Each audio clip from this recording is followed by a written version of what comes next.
నమస్కారం, డిఆర్టీవీ న్యూస్ కి స్వాగతం. హెడ్లైన్ చూద్దాం.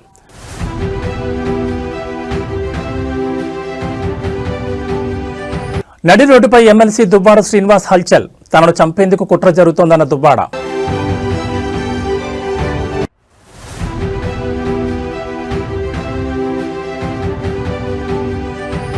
సింగరేణి కార్మికులపై నిర్లక్ష్యం తగదు. మెడికల్ బోర్డు తీరుపై హరీష్ రావు ఆగ్రహం.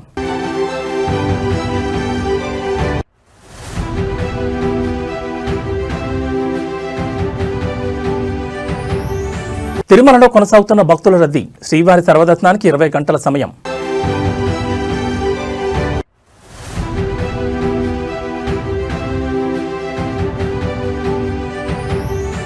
పసిడి ప్రియులకు మరో బిగ్ షాక్. భారీగా పెరిగిన బంగారం, వెండి ధరలు. వైసీపీ సీనియర్ నేతలు, మాజీ మంత్రులు ధర్మాన కృష్ణదాస్, ధర్మాన ప్రసాదరావులపై ఎమ్మెల్సీ దువ్వాడ శ్రీనివాస్ సంచలన ఆరోపణలు చేశారు. ఈ సందర్భంగా జాతీయ రహదారిపై నిలబడి వీడియోను దువ్వాడ విడుదల చేశారు. సోషల్ మీడియా వ్యాఖ్యల తర్వాత తనపై దాడికి కుట్ర చేశారని తెలిపారు.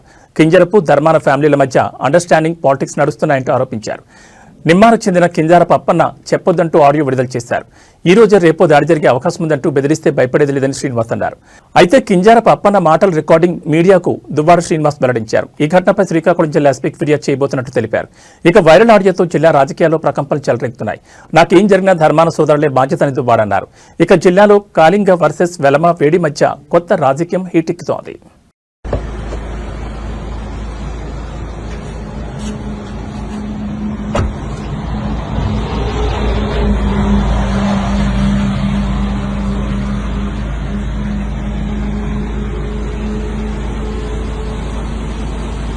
ఈరోజు నేను హైదరాబాద్ నుంచి వస్తున్నాను. నరసన్నపేట కానీ లేదా నిమ్మాడ కానీ, ఇది నిమ్మాడ హైవే ఎగ్జాక్ట్. మరి మంత్రి అచ్చెన్నాయుడు వాళ్ళ ఊరు. నరసన్నపేట అంటే కృష్ణదాస్ వాళ్ళు. మరి కృష్ణదాస్ నాకు కింజరాపు అప్పన్న ద్వారా కబురు పెట్టాడు. ఈరోజు హైదరాబాద్ నుంచి వస్తున్నాడు కదా, దమ్ముంటే రమ్మను, చంపేస్తాం, అటాక్ చేస్తాం, నరికేస్తామని చెప్పారు. సరే, మీరేం చేస్తారో. నేను ఈరోజు ఇదిగో నిమ్మాడ జంక్షన్లో నుంచి 11:30 అవుతుంది. మరి కొద్ది దూరంలోనే టెక్కలుంది, వెళ్తున్నాను. రూపాయలు చంపాలి, నరకాలి, లేదా అటాక్ చేసి కొట్టేయాలి అనుకుంటే ఐఎమ్ రెడీ. నేనేం తప్పు చేశాను? ప్రజల అభిప్రాయాన్ని మీకు ప్రశ్నించాను. మీరు ఉచ్చ రాజకీయాలని బయటపెట్టారు. మీరు దౌర్భాగ్యమైనటువంటి మీ అవినీతిని అంతటినీ బయట పెట్టారు. మీరు చేస్తున్నటువంటి కేడీ రాజకీయాల్ని బయట పెట్టారు. అంత మాత్రం చంపేస్తారా? ఓకే, చంపేస్తే దువ్వాడ శ్రీనివాస్ అదిరిపోతాడని, బెదిరిపోతాడని నాకు అప్పన్నతో ఫోన్ చేయించారు. దయచేసి రావద్దు, అలా వెళ్ళిపోమని, హైదరాబాద్ మళ్ళీ వెనక్కి వెళ్ళిపోమని, రావద్దని. అందుకే ఆపాను, ఇక్కడ కారు ఆపాను, ఇక్కడ నిలబడ్డాను. ఎంతసేపు అయినా ఉందామని అనుకుంటున్నాను. 1 or 2 hours వెయిట్ చేస్తారు ఇక్కడే. వాళ్ళ రండి. మరి పోలీసు వారి దృష్టిలో కూడా ఈ విషయం నేను పెట్టాలి. రేపు ఎస్పీ గారిని కూడా కలుస్తాను, అందరి దృష్టిలో పెడతాను. పత్రికాముఖం కూడా విషయం తెలియజేస్తాను. జరుగుతున్నటువంటి అన్యాయం మీద మాట్లాడితే అటాక్ చేసేస్తారంట. చూద్దాం, అది కూడా నేను ఇంకా పార్టీ ఫిరాయింపుల ఆరోపణలు ఎదుర్కొంటున్న ఖైరతాబాద్ ఎమ్మెల్యే దానం నాగేంద్రపై వేటు పడనుందనే ప్రచారం నేపథ్యంలో ఆయన తాజాగా కీలక వ్యాఖ్యలు చేశారు. ఈ రోజు ఉదయం హిమాయత్ నగర్ డివిజన్ కార్యకర్తలతో ఎమ్మెల్యే దానం నాగేంద్ర భేటీ అయ్యారు. ఈ సందర్భంగా ఆయన మాట్లాడుతూ కార్యకర్తలే తన బలమని చెప్పారు. 6 సార్లు ఎమ్మెల్యేగా గెలిచానంటే దానికి కారణం తన కార్యకర్తలేనని, వారి అండతోనే తాను ధైర్యంగా ముందుకు వెళ్తున్నానని చెప్పారు. ఖైరతాబాద్ లో ఉప ఎన్నికొస్తే తాను మరోసారి గెలుస్తానని ధీమా వ్యక్తం చేశారు. వ్యక్తిగత విమర్శలు పక్కన పెట్టి అభివృద్ధిపై చర్చకు రావాలంటూ మాజీ మంత్రి కేటీఆర్ కు దానం నాగేంద్ర సవాల్ విసిరారు. ముఖ్యమంత్రి రేవంత్ రెడ్డిని మళ్లీ గెలిపించాలా, ఓడించాలా అనేది ప్రజలు నిర్ణయించుకుంటారని చెప్పారు. రేవంత్ రెడ్డి గెలుపోవటంల విషయం తర్వాత చూడొచ్చు, ముందు మీ తప్పులను గుర్తించి సరిదిద్దుకోవాలని కేటీఆర్ కు హితవు పలికారు. ముఖ్యమంత్రి స్థానానికి గౌరవం ఇవ్వకుండా రేవంత్ రెడ్డిని ఏకవచనంతో సంబోధిస్తూ బీఆర్ఎస్ నాయకులు విమర్శలు చేశారని దానం గుర్తు చేశారు. స్థాయిని మరచి పరుష పదాలతో విమర్శలు చేసినప్పుడు అదే స్థాయిలో ప్రతి విమర్శలు ఎదుర్కోవాల్సి వస్తుందని ఆయన హెచ్చరించారు. అదేవిధంగా 2 మంత్రులు అవినీతికి పాల్పడుతున్నారంటూ కేంద్ర సహాయ మంత్రి బీజేపీ నేత బండి సంజయ్ చేసిన ఆరోపణలపై దానం నాగేంద్ర స్పందించారు. సార్, ఎన్నికలు ఇంకా రావడానికి టైం ఉంది. రేవంత్ రెడ్డిని ఓడగొట్టుడు, గెలిపించుడు కాదు. ముందు మనము మన జరిగినటువంటి తప్పులు తెలుసుకోవాలి. మరి ఏదో స్థామిత లేక మనం చేయకూడదు. ఎందుకంటే గురిగించే కింద ఉన్న మచ్చాగా ఎవరు తెలియదు, అది ప్రాబ్లం ఉంది.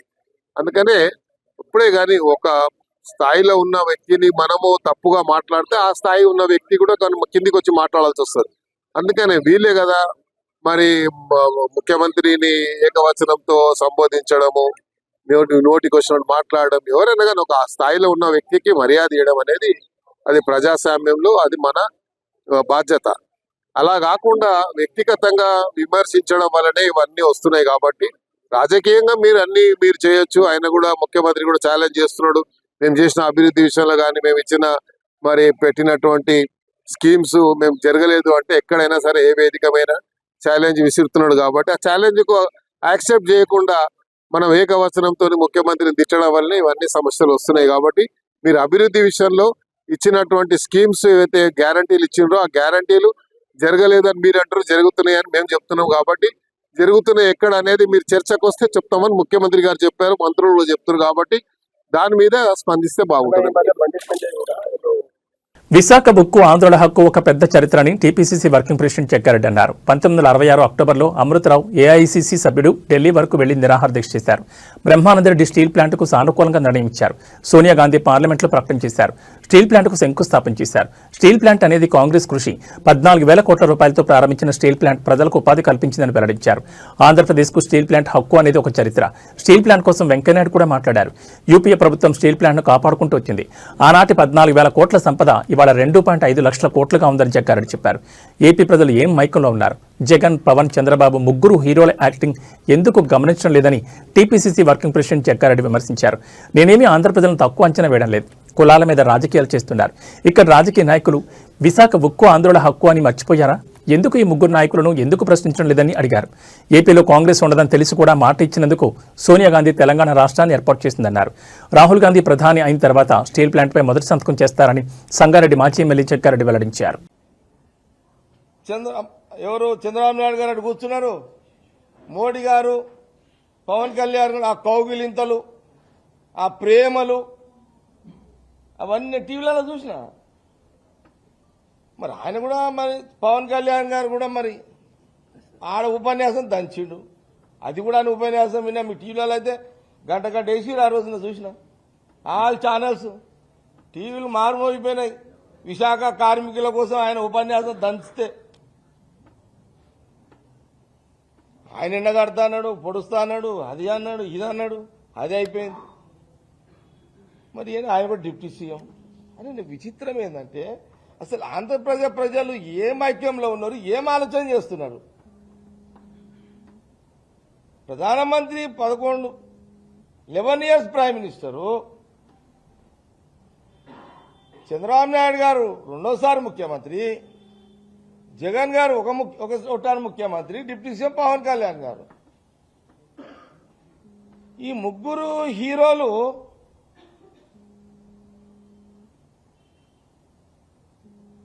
అంటే ఇది యాక్టింగా? ఇంత దారుణమైన యాక్టింగా ఇది? ఇది ఎందుకు గమనిస్తలేరు? ఇది జీవితంతో కూడుకున్న స్టీల్ ప్లాంట్. హీరోయిన్ల వస్త్రధారణపై నటుడు శివాజీ చేసిన వ్యాఖ్యలు తెలుగు చిత్ర పరిశ్రమలో రేపిన దుమారంపై జనసేన పార్టీ ఎమ్మెల్సీ సీనియర్ నటుడు నాగబాబు స్పందించారు. మహిళల దుస్తుల గురించి మాట్లాడడం, వారిపై మోరల్ పోలీసింగ్ చేయడం సరికాదని ఆయన తీవ్రంగా ఖండించారు. తాను ఒక రాజకీయ నాయకుడిగా కాకుండా సాధారణ పౌరుడిగా మాట్లాడుతున్నానని చెప్పిన ఆయన ఈ అంశంపై తన అభిప్రాయాన్ని వెల్లడించారు. మహిళలు ఏ దుస్తులు ధరించారనేది పూర్తిగా వారి వ్యక్తిగత స్వేచ్ఛకు సంబంధించిన విషయమని నాగబాబు స్పష్టం చేశారు. వారి ఎంపికలపై తీర్పులు చెప్పే హక్కు ఎవరికీ లేదన్నారు. మహిళలపై జరిగే హింసకు, నేరాలకు వారి వస్త్రధారణ కారణం కాదని, పురుషుల క్రూరమైన మనస్తత్వమే అసలైన సమస్య అని అన్నారు. ప్రపంచవ్యాప్తంగా జరిగిన ఎన్నో అధ్యయనాలు మహిళలపై నేరాలకు, వారి దుస్తులకు ఎలాంటి సంబంధం లేదని నిరూపించాయని నాగబాబు గుర్తు చేశారు. మహిళలకు భద్రత కల్పించాల్సిన బాధ్యత సమాజం, ప్రభుత్వాలపై ఉందని అన్నారు. ఈ సందర్భంగా మహిళలకు నాగబాబు ఒక విజ్ఞప్తి చేశారు.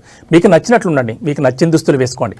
అయితే మన సమాజంలో మహిళల భద్రతపై ఇంకా పూర్తి నమ్మకం ఏర్పడే వరకు మీ భద్రత విషయంలో జాగ్రత్తగా ఉండండి. అవసరమైతే స్వీయ రక్షణ పద్ధతులు నేర్చుకోండి అని సూచించారు. అందరికీ నమస్కారం. ఒక జనసేన కార్యకర్తగా కాదు, ఒక ప్రభుత్వానికి సంబంధించిన ఎమ్మెల్సీగా కాదు, లేకపోతే ఒక కుటుంబానికి సంబంధించినటువంటి వ్యక్తిగా కాదు, ఒక సినిమా మనిషిగా కాదు, ఒక మామూలు హ్యూమన్ బీయింగ్గా నేను ఈ మాట మాట్లాడుతున్నాను. దీంట్లో ఎవరికైనా సరే వివాదాస్పదం చేయాలనుకుంటే అది మీ వ్యక్తిగత ఇష్టం. కానీ ఒక విషయం మాత్రం మీతో స్పష్టంగా చెప్పాలనుకుంటుంది ఏంటంటే, ఈ మధ్యకాలంలో ఆడపిల్లల వస్త్రధారణ మీద చాలామంది కామెంట్స్ చేస్తున్నారు. ఓపెన్గా మాట్లాడాలంటే ఈ మధ్యకాలంలో శివాజీ మాట్లాడాడు. Shivaji is not my target. ఒకవేళ అతను ఎవరన్నా సరే శివాజీ నా టార్గెట్ అనుకుంటే అది మీ ఇష్టం. కానీ ఒక టైప్ ఆఫ్ మన సమాజంలో ఒక రకమైన రుగ్మత వెళుతుంది. అదేంటంటే moral policing. It's called moral policing. ఎంత మిత్తులో బతుకుతున్నారంటే సామాన్య జనం చాలామంది ఈ మేల్ చావనిస్టిక్ సొసైటీ, మగ అహంకారంతో ఉన్నటువంటి మన సమాజం, ఆడపిల్ల ఎలా ఉండాలి, ఆడపిల్ల వస్త్రధారణ ఎలా ఉండాలి, ఆడపిల్లలు ఎలా మాట్లాడాలి, ఆడపిల్లలు ఏం మాట్లాడాలి, ఏమి మాట్లాడకూడదు, దీని మీద ప్రతి ఒక్కడు, అతను పండితుడు కానించి పామరుడు దాకా ప్రతి ఒక్కడు ఆడపిల్ల ఎలా ఉండాలో మాట్లాడతారు.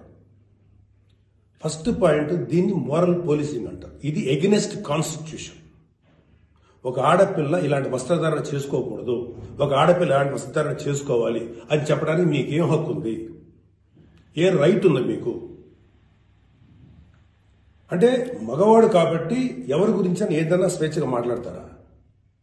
దురదృష్టం ఏంటంటే ఇలా మాట్లాడే మగవాళ్ళకు కూడా ఆడవాళ్ళ నుంచి ఒక రకమైన మద్దతు లభిస్తుంది. మనస్ఫూర్తిగా చెప్తున్నాను, ఖచ్చితంగా వాళ్ళ మనసులోంచి వచ్చింది కాదు.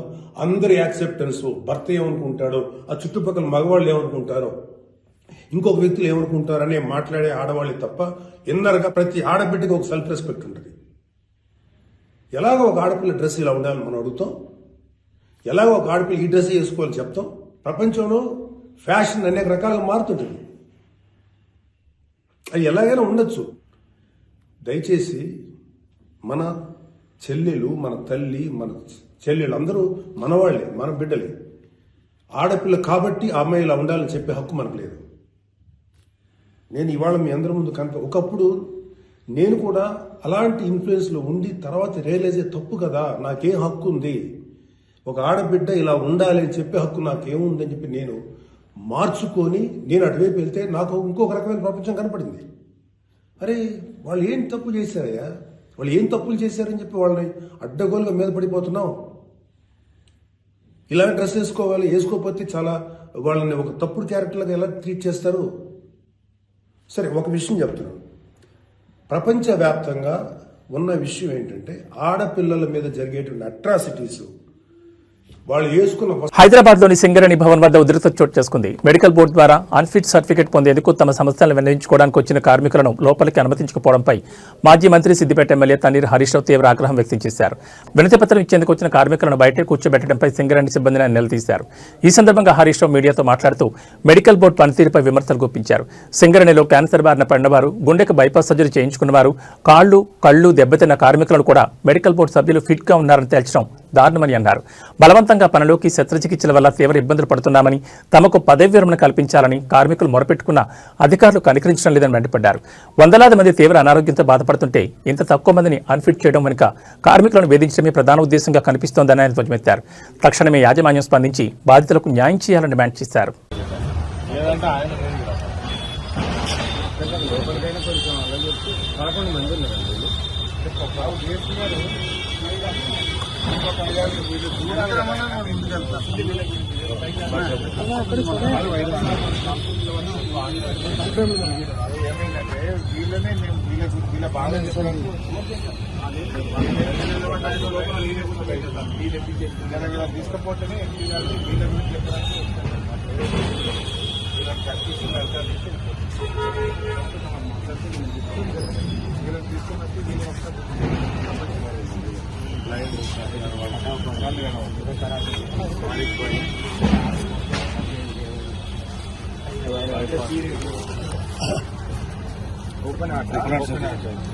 కడుపులో వేసి కాలేదు, నువ్వు పిట్టా లేదు, రెండు స్టంట్లు పడ్డాయి.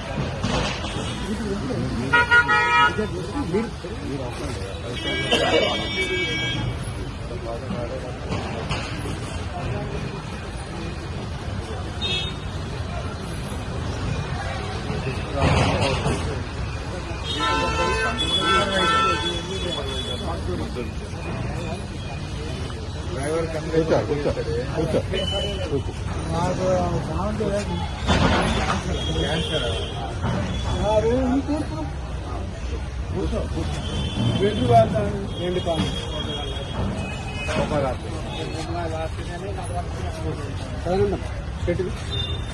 Open heart surgery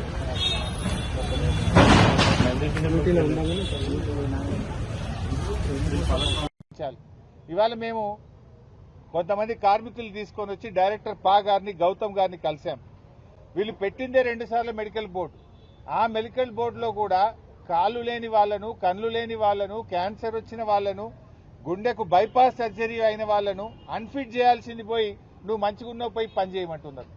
bypass surgery అయింది, కడుపు మొత్తం జీరిండ్రు, క్యాన్సర్ రోగం వచ్చింది, ఒక కాలు తీసేసిండ్రు, 2 కళ్ళు కనబడతలేవు. అటువంటి వాళ్ళను కూడా మెడికల్ బోర్డుకు పోతే కావాలని వాళ్ళని ఇబ్బందులకు పెడుతూ ఆ కుటుంబాలని ఇవాళ మెడికల్గా మీరు ఫిట్ ఉన్నారు పని చేయమని చెప్తా ఉన్నారు. 2 సార్లు బోర్డు పెడితే 55 మంది పోతే 5గురినే మరి మెడికల్లీ అన్ఫిట్ చేసినారు. రెండోసారి 123 మంది పోతే 23 మంది మాత్రమే మెడికల్ అన్ఫిట్ చేసి 100 మందిని మీరు ఫిట్ ఉన్నారు పోయి పని చేయమంటున్నారు. అంటే ఒకటి మెడికల్ బోర్డు పెట్టరు, పెట్టినా ఏడాదికి ఒక్కసారి పెడతారు. అక్కడికి వెళితే కూడా వాళ్ళ దరఖాస్తులను మానవతా దృక్పథంతో పరిశీలించాల్సింది పోయి చాలా దుర్మార్గంగా మెడికల్ ఇన్వాలిడేషన్ సర్టిఫికెట్ ను రిజెక్ట్ చేస్తూ మీరు ఇవాళ ఇబ్బందులు పెడతా ఉన్నారు. అందుకే ఆ కార్మికుల్నే తోలుకొని వచ్చినాం. ఇవాళ క్యాన్సర్ వచ్చిన వాళ్ళను, గుండెకు బైపాస్ సర్జరీ అయినటువంటి వాళ్ళను, కాళ్ళు లేని వాళ్ళను, కళ్ళు లేని వాళ్ళను, ఒకవైపు కిడ్నీలు ఫెయిల్ అయిపోయి చేతిలో బ్యాగ్ పట్టుకొని నడుస్తున్నటువంటి వాళ్ళను అసలు మీకు ఎట్లా చేతొచ్చింది, ఎట్లా మనసు వచ్చింది అని నేను రేవంత్ రెడ్డి ప్రభుత్వాన్ని అడుగుతా ఉన్నా. బట్టి విక్రమార్క గారు మీరే కదా మంత్రి, నువ్వు పెద్ద మాటలు కోటలు దుంకుతాయి నీ, నువ్వు మాది ప్రజాప్రభుత్వం అంటావు. ఇది ప్రజాప్రభుత్వమా? ఇది కార్మిక కంట ప్రభుత్వం, కార్మికులను గోసబెట్టే ప్రభుత్వం, ప్రజలను గోసబెట్టే ప్రభుత్వం, మానవత్వం లేని ప్రభుత్వం. ఈ దుర్మార్గాన్ని మేము తీవ్రంగా ఖండిస్తా ఉన్నాం. తక్షణమే మెడికల్ బోర్డు పెట్టి మానవతా దృక్పథంతో డిపెండెంట్ ఉద్యోగాలను పునరుద్ధరించాలని చెప్పి మేము ప్రభుత్వాన్ని డిమాండ్ చేస్తున్నాం. ఇటీవల తన సినిమా దండోరా ప్రీ రిలీజ్ ఈవెంట్లో మహిళల వస్త్రధారణపై హీరో శివాజీ వివాదాస్పద వ్యాఖ్యలు చేసిన క్రమంలో తెలంగాణ మహిళా కమిషన్ ఆయనకు నోటీసులు జారీ చేసిన విషయం తెలిసిందే. ఈ మేరకు ఇవాళ ఆయన బుద్ధభవన్లోని మహిళా కమిషన్ కార్యాలయం చేరుకున్నారు. అనంతరం కమిషన్ సభ్యులు ఆయన విచారించనున్నారు. కాగా దండోరా ప్రీ రిలీజ్ ఈవెంట్లో హీరో శివాజీ మాట్లాడుతూ హీరోయిన్లు చీరలు కట్టుకోవాలని, సగం సగం బట్టలు వేసుకుంటే సామాన్లు కనిపిస్తాయని, అలాంటి వారిని దరిద్ర అని మనసులో తిట్టుకుంటారని వ్యాఖ్యానించారు. ఈ క్రమంలోనే ఆయన మాట్లాడిన మాటలు సోషల్ మీడియాలో విపరీతంగా వైరల్ అయ్యాయి. దీంతో సింగర్ చిన్మయి, శ్రీపాద, ప్రముఖ యాంకర్ అనసూయ భరద్వాజ్, లక్ష్మీ మంచు, రామ్ గోపాల్ మర్ వంటి పలు సెలబ్రిటీలు శివాజీపై తీవ్రంగా విమర్శలు చేశారు. టాలీవుడ్ మహిళా కమిటీ మాకు ఫిర్యాదు చేయగా విషయం తెలంగాణ మహిళా కమిషన్ వద్దకు చేరడంతో వారు సుమోటోగా కేసు నమోదు చేశారు. అనంతరం చేసిన వ్యాఖ్యలపై హీరో శివాజీ విచారణకు రావాలంటూ నోటీసులు జారీ చేయడంతో ఇవాళ ఆయన కమిషన్ ఎదుట విచారణకు హాజరయ్యారు.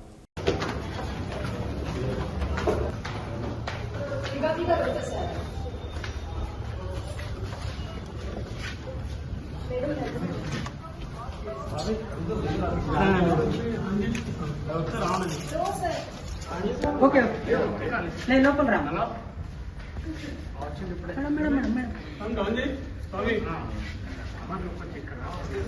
ఈజీ మనీకి అలవాటు పడిన కొందరు వ్యక్తులు తప్పుడు మార్గాలు ఎంచుకుంటున్నారు. దొంగతనాలు, దోపిడీలకు పాల్పడుతున్నారు. ఈ క్రమంలో నిజామాబాద్ జిల్లా కేంద్రంలో ఏటీఎం దొంగలు రెచ్చిపోయారు. గంటల వ్యవధిలో 2 ఏటీఎంలకు చోరీకి ప్రయత్నించారు. యంత్రాలు తెరుచుకోకపోవడంతో దొండగలు తగలబెట్టారు. దీంతో 50 లక్షల నగదు కాలిపొడిదైంది. వర్ణి చౌరస్తా, వినాయక్ నగర్లోని ఏటీఎంలను ధ్వంసం చేశారు.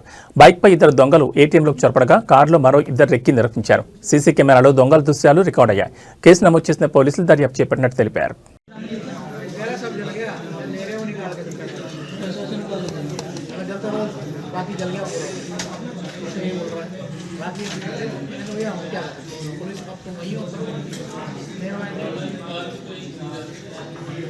ये आया, एक कैमरा बंद कर दिया, एक कैमरा आउटडोर वाला, दूसरा अंदर आ रहे हैं। ये अंदर आए, सब जगह स्प्रे मार रहे हैं, मुंह पे मास्क लगाया। मास्क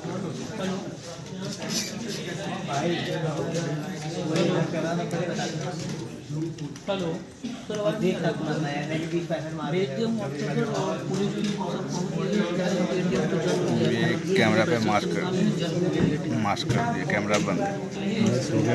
హైదరాబాద్ నగరాన్ని మరోసారి డ్రగ్స్ మాఫియా ఉలిక్కిపడేలా చేసింది. ముఖ్యంగా సినీ పరిశ్రమకు సంబంధించిన వ్యక్తుల పేర్లు వరుసగా బయటపడుతుండటంతో ఈ వ్యవహారం మరింత సంచలనంగా మారింది. డ్రగ్స్ రహిత తెలంగాణ లక్ష్యంగా పోలీసులు కఠిన చర్యలు తీసుకుంటున్నప్పటికీ విదేశీ డ్రగ్స్ నెట్వర్క్ మాత్రం కొత్త కొత్త మార్గాల్లో బయటపడుతూనే ఉంది. తాజాగా మాసప్ ట్యాంక్ పరిధిలో బయటపడిన డ్రగ్స్ కేసు టాలీవుడ్తో పాటు బాలీవుడ్లోనూ తీవ్ర చర్చకు దారితీసింది. ఈ కేసులో ప్రముఖ హీరోయిన్ రకుల్ ప్రీత్ సింగ్ సోదరుడు అమన్ ప్రీత్ సింగ్ పేరు బయటపడడం కలకలం రేపుతోంది. సినీ పరిశ్రమకు చెందిన వ్యక్తులు ఈ కేసులో చిక్కుకోవడం ఆందోళన కారణమవుతోంది. మాసప్ ట్యాంక్ పోలీసులు, తెలంగాణ ఈగల్ టీం సంయుక్తంగా చేపట్టిన ప్రత్యేక దాడుల్లో భారీగా డ్రగ్స్ ను స్వాధీనం చేసుకున్నారు. ట్రూప్ బజార్ ప్రాంతానికి చెందిన వ్యాపారవేత్తలు నితిన్ సింఘానియా, శ్రేణిక్ సింఘ్వి అనే ఇద్దరిని పోలీసులు అదుపులోకి తీసుకున్నారు. వీరి వద్ద నుంచి 43 గ్రాముల కొకైన్తో పాటు MDMA డ్రగ్స్ ను స్వాధీనం చేసుకున్నారు. విచారణలో ఇద్దరు వ్యాపారులు డ్రగ్స్ సరఫరా చేస్తున్నారనే విషయంతో పాటు వారికి 4 రెగ్యులర్ కస్టమర్లు ఉన్నట్లు పోలీసులు గుర్తించారు. ఆ జాబితాలో టాలీవుడ్, బాలీవుడ్ లో గుర్తింపు ఉన్న స్టార్ హీరోయిన్ రకుల్ ప్రీత్ సింగ్ సోదరుడు అమన్ ప్రీత్ సింగ్ ఉన్నట్లు తేలింది. అతను తరచూ వీరి వద్ద డ్రగ్స్ కొనుగోలు చేస్తున్నట్లు పోలీసుల దర్యాప్తులో స్పష్టమైంది. ఈ క్రమంలో అమన్ ప్రీత్ సింగ్ కోసం పోలీసులు ముమ్మరంగా గాలింపు చర్యలు చేపట్టారు. ఈగల్ టీం, మాసప్ ట్యాంక్ పోలీసులు కలిసి నగరంలోని పలు ప్రాంతాల్లో సోదాలు నిర్వహిస్తున్నారు. ఇప్పటికే గత ఏడాది కూడా సైబరాబాద్ పోలీసులకు డ్రగ్స్ కేసులో అమన్ ప్రీత్ పట్టుబడి బెయిల్పై బయటకొచ్చినట్లు సమాచారం.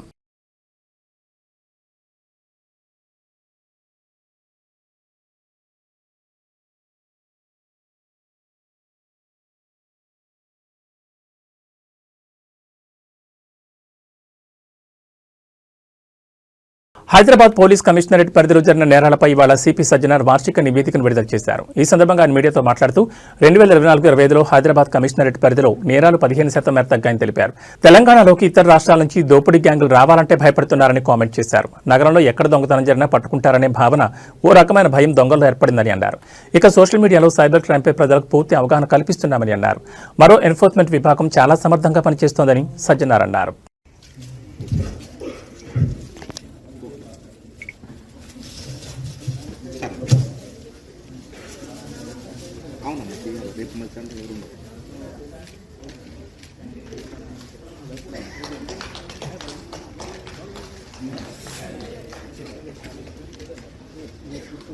ఓకే వచ్చేస్తా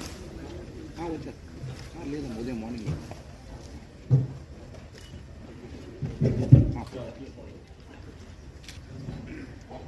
అవునవును 6 o'clock 7 o'clock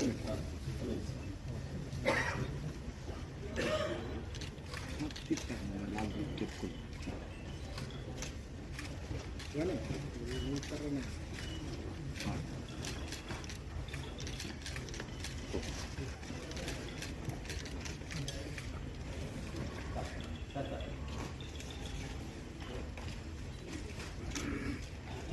ప్రభుత్వాలు మారినా రాష్ట్రంలో మౌలిక సదుపాయాల కల్పనలో ఏమాత్రం మార్పు రావడం లేదు. వైద్య ఆరోగ్య శాఖకు కోట్ల రూపాయల నిధులు కేటాయిస్తున్నామని లెక్చర్లు దంచుతున్న అధికార పార్టీ నేతలు క్షేత్రస్థాయిలో ఏం జరుగుతుందో తెలుసుకోవడం లేదు. తాజాగా పార్వతీపురం మన్యం జిల్లాలోని కుంభలక్ష్మీపురం గ్రామంలో చోటు చేసుకున్న ఘటన ప్రతి ఒక్కరి హృదయాన్ని కలవరిస్తోంది.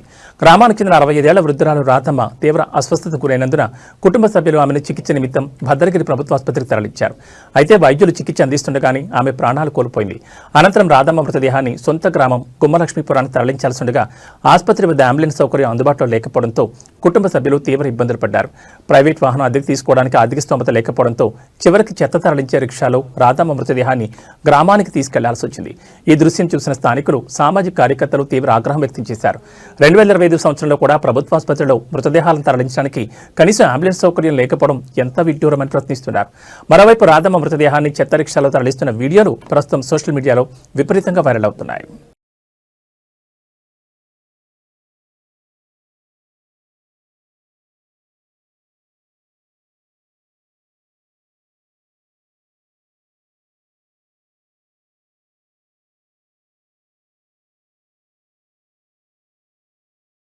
తిరుమలలో యాత్రికుల రద్దీ కొనసాగుతోంది. నేడు శ్రీవారి దర్శనానికి 20 గంటల సమయం పడుతోందని టీటీడీ అధికారులు తెలిపారు.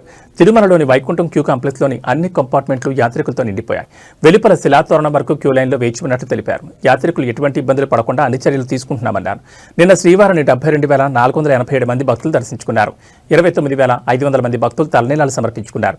శ్రీవారి హుండీ ఆదాయం 4.52 కోట్లు వచ్చిందని టీటీడీ అధికారులు తెలిపారు.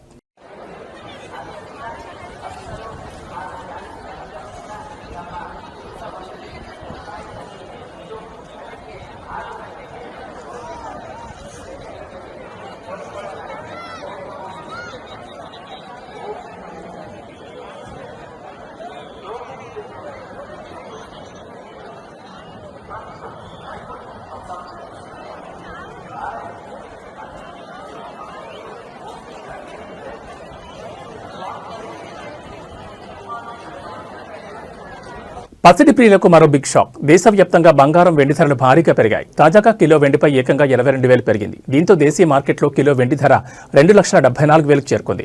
వారం రోజుల వ్యవధిలో కిలో వెండి ధర 48,000 పెరగడం అందరినీ ఆశ్చర్యానికి గురిచేసింది. అదేవిధంగా బంగారం ధరలు సైతం విపరీతంగా పెరుగుతున్నాయి. 24 క్యారెట్ల 10 గ్రాముల బంగారం ధరపై 1,200 పెరిగింది. దీంతో 24 క్యారెట్ల 10 గ్రాముల గోల్డ్ ధర 1,41,220కు చేరింది. 22 క్యారెట్ల 10 గ్రాముల ధర 1,100 పెరగడంతో 1,29,450కి చేరుకుంది. ఈ రేంజ్లో పెరుగుతుండడం పసిడి ప్రియులకు ఆనందం ఆవిరి చేస్తోంది. బంగారాన్ని కొనుగోలు చేయాలనుకున్న వారి ఆశలు నిరాశవుతున్నాయి. ధరలు ఈ స్థాయిలో పెరగడం గతంలో ఎన్నడూ జరగలేదు. 2025లో బంగారం ధరలు దాదాపు 70% మేర పెరిగాయని మార్కెట్ నిపుణులు చెబుతున్నారు.